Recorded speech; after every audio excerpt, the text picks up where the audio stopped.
weird cheesy heroes, is my point. And sometimes those are really good to win you game. He'll play the Huskar, right? And even in games like this, you just get a later pick Storm. He's your win condition. The rest of the team's going to play around him and enable him. That's what this draft's designed to do. It looks a lot better, looks a lot more stable, and it's very scary. It's one of the teams very scary to play against. So Tidebound have their work cut out for them. This is not nearly as straightforward a game for them. They have some big problems to solve, and it's going to take some nice gameplay from particularly Faith Beyond on this Undying. Ice Shard block in. Why is going to be blocked? Level 1 Undying fight. Hey, yeah, I was going to say, you're going into an Ogre, no spells, but you're also going into an Undying. Not an easy hero to fight. Level 1. To be honest, I don't know if you're supposed to cookie the Undying in there. Like, they're just trying to get out because they got gone on, but you land a 3-man decay, you might just cookie Faith Beyond in there. You might do some serious damage. The level 1 of Liquid's not that good. Do you think that trade-off is worth it, Shard, for Cookie being leveled? Like, no kill happen. I mean, honestly, Cookie is pretty bad level 1, too. Yeah. It's not your go-to. Like, that's probably fine. That's a win for Liquid. I think Shard's level 1's better than Cookie level 1. That was actually what I was trying to say. Yeah, that's fine. Oh, that was your insider info. I got you. What? You said it was good. You can't be mocking it now. Okay, Buck. Nice block out with the Fissure. Nothing to say. Right place, right time once again. Man, Liquid are hunting. They're on a warpath. They just want some blood right now. Yeah, and all the worse for it, they didn't get it once again. They struggled to find those kills against Tidebound in Game 1. But it did. Game 2 already has that similar flavor. Set this Undying back a lot. You take Undying off the lane for the first wave, you get him really low. That's a huge blow to the hero. And he did use a lot of mana. Yeah. Yes. Mana and health. That's a big win for this safe lane that was going to be a losing safe lane. Now might be a draw. The Ursa has a better time here. So they did get something out of that exchange. Non-negligible. I do expect this Morphling to freeform up here, though. I don't think you're ever killing him on this lane unless he messes up.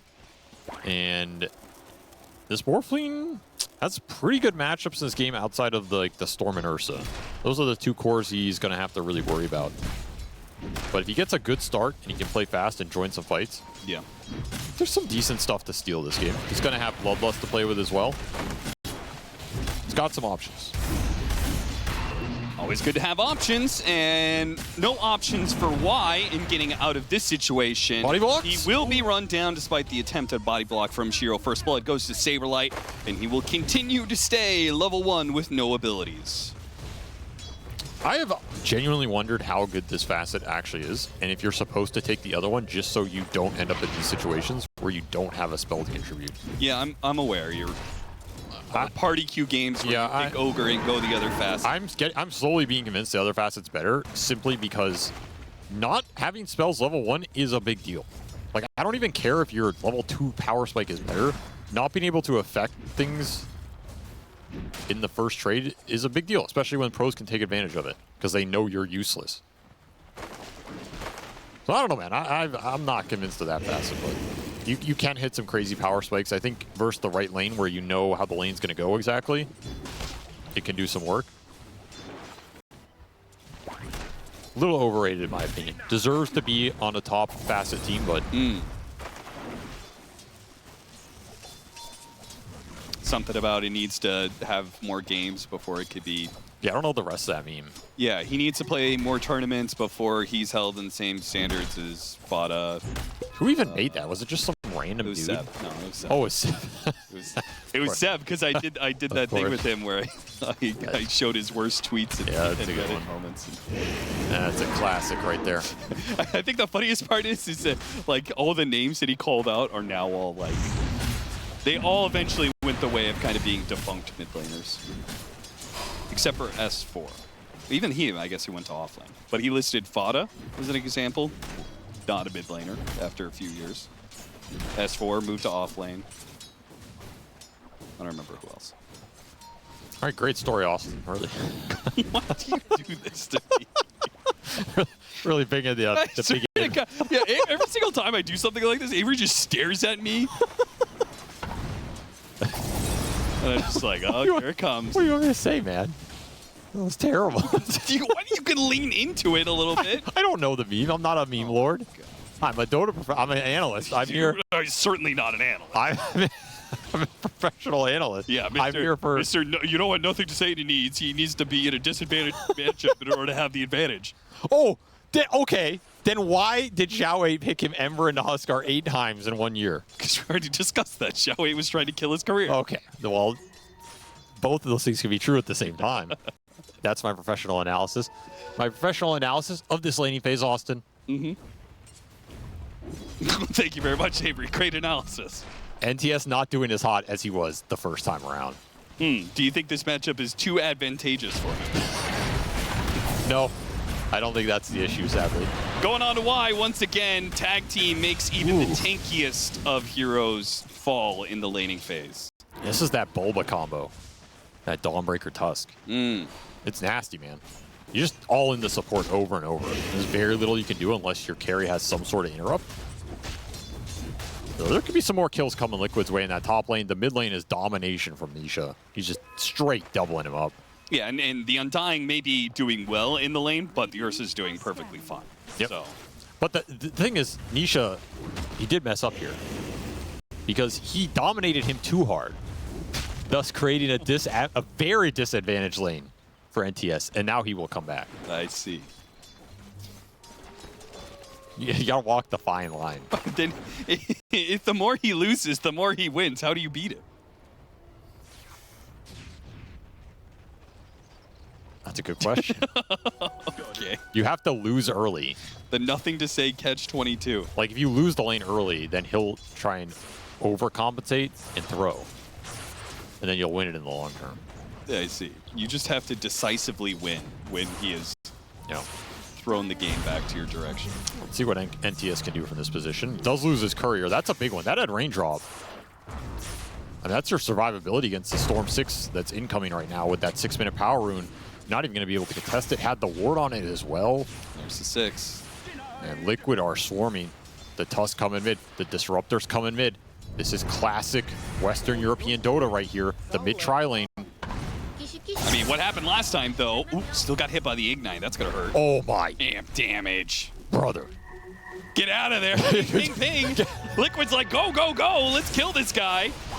But they overextended themselves, trying too hard to get the kill on nothing to say. Nisha doesn't get punished. Not quite yet. An Ignite goes out. A little bit more damage on a nothing to say with the glimpse. Might have been able to kill him. Nisha Nisha gets hit by an enchant totem. He doesn't get the kill. What did I tell you, brother? What did I tell you? You do not create an advantage position against this man. Picking up that DD. That was your death sentence. They had to try and go on him without the DD. It was the only way. He should have denied the rune. He would have wiped them. What a blow, dude. Dude, I had the feeling that was going to happen, man. I was just like, they're going to try too hard once again to kill nothing to say. But it's the strength of this like triple stun skirmish power, right? Yeah. We talked in the draft, the early skirmish power. Echo Slam on the other side. You thought Midgate was going to try and take the Wisdom Shrine? Nope. Nothing to say will take your life. Nice play from Boxy there with the shard. I mean, the NTS is back. Mid-triple assist into the Mickey kill, into the Wisdom Shrine, just like that. And that was an amp damage for Nisha didn't get to use. Nisha's pissed, man. Now I just want to kill anything in the mid lane. I like the bloodlust on the tower. That was... yeah, I mean, it's going to add up here, like, genuinely. But, man, what a blow for Liquid. That could have just been the game off that mid lane. Boxy still sticking around in this bottom lane. Makes short work of the Undying. Will come back in, though. I think the shards, like, messed his targeting on that blast, too. Awkward stuff. Got a lot of damage on the mid tower, but the Bloodlust makes the difference. The tower stays alive. Tidebound were quick to respond to that mid. Like, they're ready to skirmish in this game. Do not want to let Storm snowball here, especially if he's getting the power runes, which is likely. Level 2 glimpse, not enough range.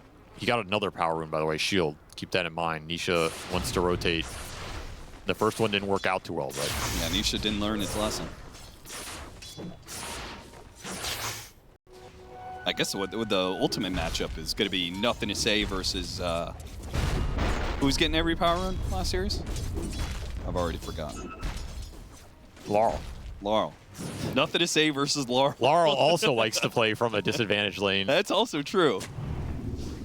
What? It's like unstoppable force versus immovable object. Unwinnable laner versus unbeatable laner. Nice shard. Good separation. He does have the shield. Nisha with his shield rune, once again, tries to kill Nothing to Say. They get a glimpse back on him. Still not good enough, though. Just Zero tanky. is just too tanky for Liquid. You're also looking at this Echo cooldown, and you're right. Stack. Oh, man. Planet! There's a River Ward. They know about it now, but the damage is done. I like Foxy's reaction. He's like, touche, brother. That's what I was trying to do with the Rune Ranger, but didn't work out so well. It did not. You gotta be careful fighting around these They're stacks, man. so hard to get into this stack situation once again. And if they're not careful, they're gonna get Echo Slam for it. Dawnbreaker is gonna come in, though. You got And the this stack. is the problem for the Earthshaker. You can make that jump, but if the Dawnbreaker drops the ultimate, you won't be able to kill that hero. The heals come in, the stuns goes out. A snowball pickup goes to the back line, hits the Ogre. They're trying to get as many kills out of this as possible. The Shard kind of blocks him in, though. Kind of awkward. Cookie given over to Bach. Mickey still chases after him, though. And Hammer on hammer. The damage is ramping up. Shiro does manage to get that kill on the Dawnbreaker, and Mickey doesn't have enough to finish off the Undying before he falls. With the levels coming in for Tidebound, we're so big there. They got 6 on the Undying. He's able to hit him with the mitts. They got 6 on the Snapfire if it was necessary at the end. Like you said, that Shaker into the Dawnbreaker ult, not a fun time for NTS. And Saberlight got all the big creeps off that stack. He got all 3, so that was an extra 150 gold swing. Okay. Ultimately, I mean, that's Liquid Dota, right? They connect everybody there. Super early fight with all 5 heroes involved. Kind of what they're looking for. A bit better than last game, but not as clean an outcome as they maybe wanted there. Particularly for the Storm. Like, you didn't get more of this action for Nisha to snowball him, and Shiro, he's the real victor of all that. He gets to come in, clean up at the end, get some good XP. This Morphlene's fat. Yeah, he's 3 levels above the Ursa now. And you have to keep in mind, this is a Vlad's Morphlene who's going to have Bloodlust behind him. It's a lot of damage. Like, he's going to be a menace in the fight. You think he's turning into the Ursa most of the time for fights? We saw him use the Dawn spells pretty well there. Yeah. But yeah, you're probably looking at Ursa overpower pretty juicy. There's nothing really else you'd want. I mean, you can do some like cheeky glimpse action. And, like tag team can sometimes be annoying, but Yeah, every once in a while. you're looking at the Ursa as this game scales.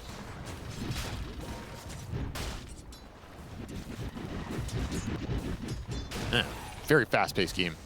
I expect the fighting to continue. I mean, everybody in this game just wants to take fights outside of maybe the 2 carries a little bit, but we've seen Mickey be pretty involved here. The catapult. Foxy trying to pull the wave off. Nice dodge there on the ignites.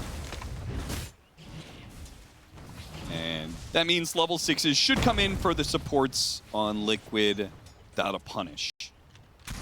As Blink is not as fast as the first game. No mega stack for NTS to take, and then he got dragged in that bad fight. Oh! Get the rune either. Grabs it away from Nothing to Say. And Nisha, of course he's going to go for it. He wants this kill so badly on Nothing to Say. Oh, nice glimpse. Throws him away so they can kill the Tombstone, and with Shiro here, making sure the Undying wasn't a part of this game engagement is massive. Shiro's still going to try and chase after Saberlight, hammer for hammer. This time, Shiro in his rotation doesn't work out because they didn't have that overwhelming power that the Undying was given. Glimpse wins that fight for Liquid. That's a very scary engagement going into the Undying counterplay around a tower like that, but you can glimpse them out. Yeah, Tombstone's annoying, but you're able to disengage. And of course, so much of this game is the Storm jumps the Shaker, throw down the Solar Guardian. Like, that is what they proposed in the draft. Tidebound didn't get a direct answer to it with this Undying. It's a problem. Like, we've seen it be a massive problem, and there's nothing NTS can really do about it because there's nobody else who can start the fight. You just have to power through it. Liquid taking advantage of it. I mean, they're going to look for that every single time. Storm jump the Shaker, Solar Guardian on top. Like, just over this game. They may have Snapfire Earthshaker, but I feel like the catch is better this time for Liquid again, and I feel like the lane shove isn't going to be as adequate for Tidebound, in part because the Earthshaker is going to have a harder time, right? The slower the shard, that just means right now it's just going to be the Snapfire. Like, who... I guess Undying does it with Decay decently. Undying shoves waves, he just does it really slowly, but he's not afraid to show usually to do it. Yeah. It like kind of works, but it's going to be a lot rougher this game because the storm threat on the map is going to dissuade some They of these kill scores. if they can get it. Oh yeah, that would be Blink Echo, and massive. it is enough damage. Okay, you actually Just needed the enough. ogre. You needed the extra ogre stun That was close. to ensure it, but they're not going to be able to make it out. Not easily, though. Oh, snowball up to the high ground. Whoopsies. Boxy, he's not getting the extra damage, and it's taken a lot longer to kill Nothing to Say than they wanted to. Dawnbreaker Ultimate's going to come in. Still alive. He needs a lot more. He hammers it down and finishes off the Earthshaker. Jump over from Nisha. He gets a little bit low. Got to be dangerous. Oh, he's not going to get away. The Ignite burns him out. And Boxy left for last up here on this high ground. 3 dead from Liquid off of that. That's such a sad snowball for him. He could have done so much more in that fight if he doesn't get cliffed. You have to fight into Undying around there. A miserable point of the map for Liquid to skirmish, particularly with the Ursa dying first. You're at a numbers disadvantage, and then Nisha had to use so much mana chasing this Shaker down. He lived for so long. Yeah, Tusk isn't on that high ground that he's able to get, first of all, tag team right clicks. He also has an ultimate. Yep. They finish up that Earthshaker way faster. Dawnbreaker is able to use an ult in a different way, use his spells on different heroes. It was just unlucky. Like, genuinely, nothing you can really do about it. And more gold for this Morphling, man. He is cooking. And, you know, that's where, like, you were joking, you know, Ogre Stun's not the best, but if you build these lineups with a bunch of stuns and you don't let the Storm snowball, he's not going to have defensive items for a long time. You can land these Ogre Stuns on him when he gets low on mana or runs out. Like, he doesn't want to have to constantly jump to dodge an Ogre Stun. He landed one there. It makes a small difference. It's a tanky Ogre. Yeah, he's not that easy of a hero for Storm to kill. Exactly. Like, you rather have a support like this than someone squishy who contributes nothing. They will find Planet, take this Snapfire out of the game. He has been obnoxious, and finally start to get some galvanized stacks for Nisha sitting at 3. And the mid tower off that as well. Yeah, another big win. Open up this mid tower. This will help the Roshan later for the Ursa. Will be a big component in this game for Liquid. Getting Aegises presumably onto the Storm. Very strong. But have they given too much to Shiro? That's going to be the question that they're going to have to answer. They've certainly given a lot to him. 9,000 net worth and a Manta done He's a beast. at 1630. He is a beast. He's just so farmed, and you have Bloodlust on top of this guy. That's the one amp in Tidebound's lineup, and it's going into the strongest hero. That just makes it even more valuable. I mean, why skill in that? He's not messing around. Oh, Echo Slam kisses. Insania, really great response there. Double responses from Team Liquid. The punish is on Nothing to Say. Instant Static Storm and near instant ultimate from Dawnbreaker as well. Help's Lim's coming. back on a planet, but they're not actually convinced they can take this fight. If they can deal with the Tombstone, it'd be a lot easier. Mickey's going to deal with that for them, but here comes Shiro, and that is Just dead. punish onto Mickey. That was a crazy overextension. You And can knock it out. Shiro, you might be able to catch Saberlight as well. No. First shock level 1, very long cooldown. I'm surprised Mickey went for that. You have no escape mechanism. You don't have BKB or anything close to that. You're just a little greedy. You have to expect Tidebound are bringing the numbers. They have genuinely done a very good job matching Liquid's connections in this series as a whole. They were prepared for how they play, and they're just matching them toe for toe, bringing the same numbers, bringing the carries to the fights, making sure Shiro's involved, making sure they're not outnumbered in these early game skirmishes. Support's going to mid early when it looked like they were going to get, you know, out tri-laned with the amp damager. All these little things add up when you play against a team like this. And you find yourself up 2K instead of maybe down 5 or 6.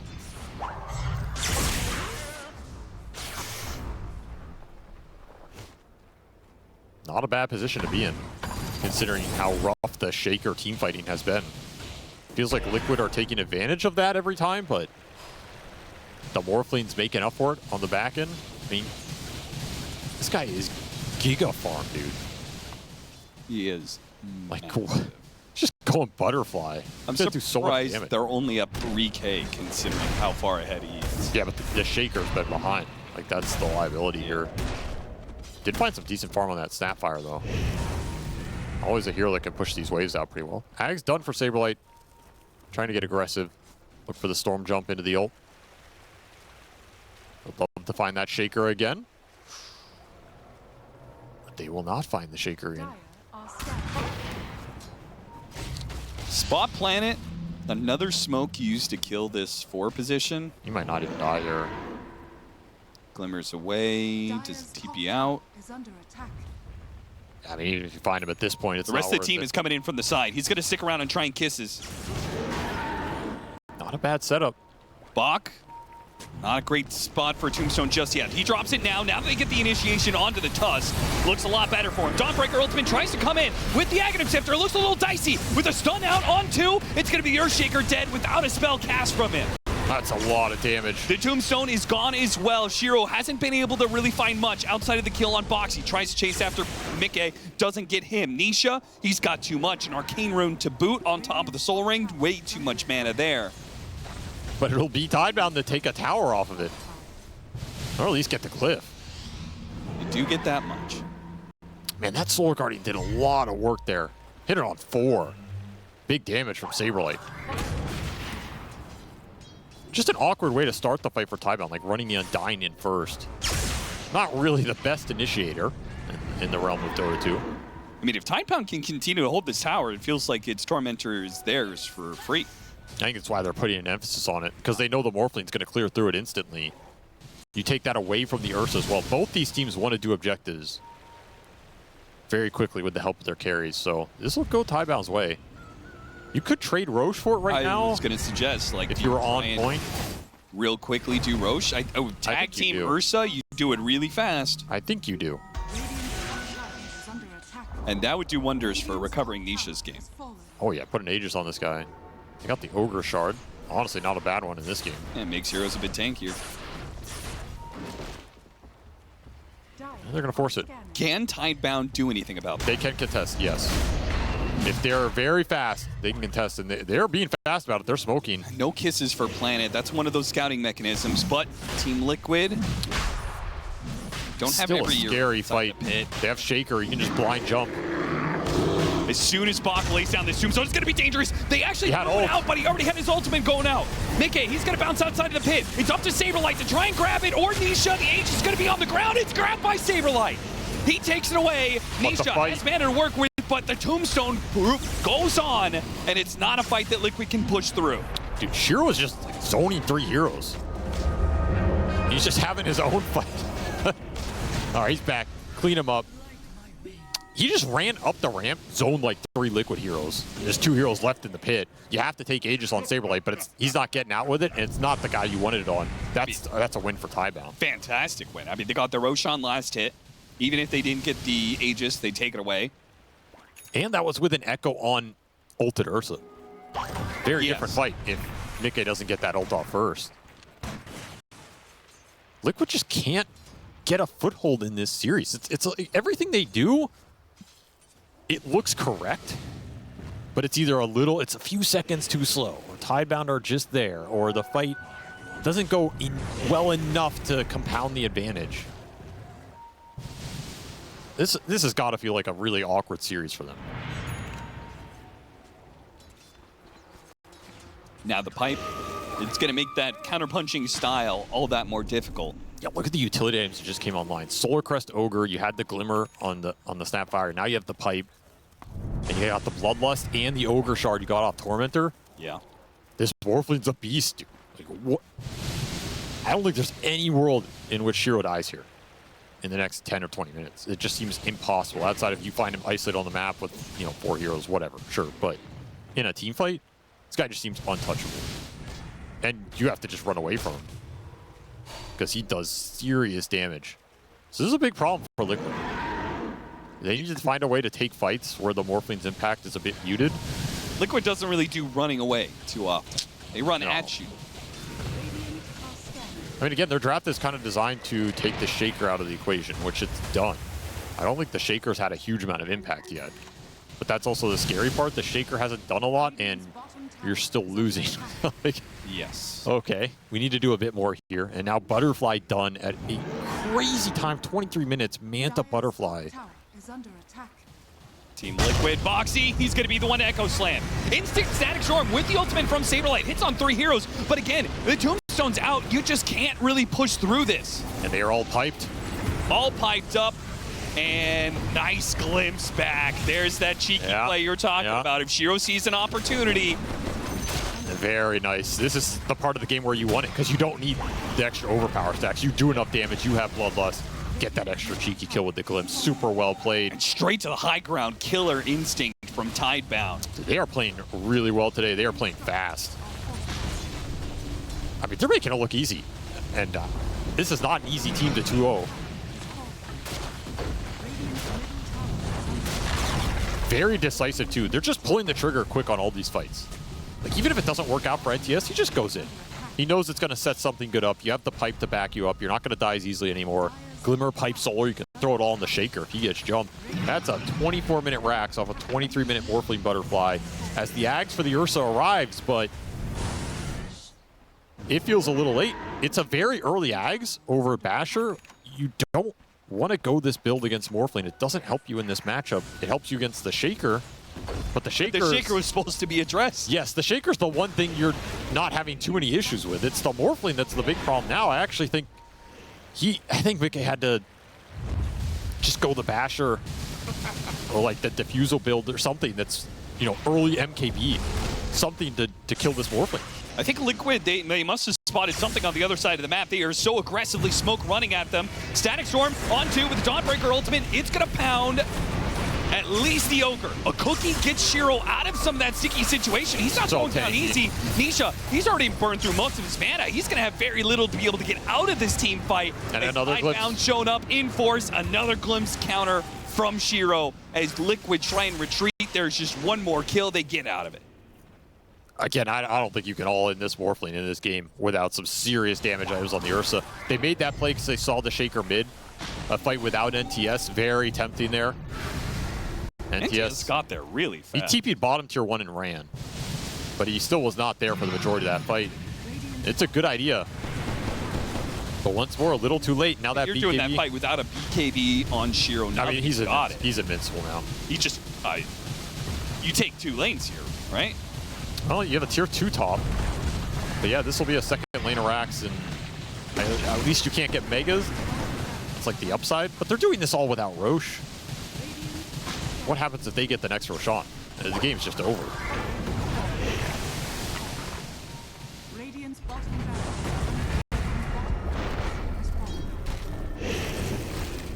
Really nice team play from Tidebound. I think that's the strength of this team. They have really good coordination. They're very decisive about their team fighting and moves. It's been showcased here. They'll make another quick jump. Liquid is just looking desperate at this point in time, but it's another fight. They're going into a tombstone. None of this is working for him. Mickey, he can maybe get 1 kill out of the situation, but Yules quickly kills that dream. He just doesn't do damage. And at this point, I was thinking you're calling GG. It feels like it. One more glimpse for the road, Insania. Yeah, that might just be the game.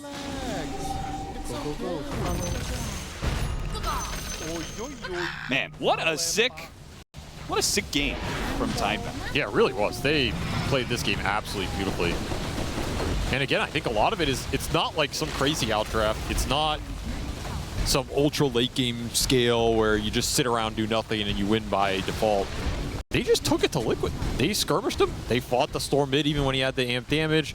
They brought every hero to every fight to make sure you didn't get run over. They just had good team coordination. And Nisha tries to kill the creep wave. They will not be able to do it. Take it out by Tidebound 2-0.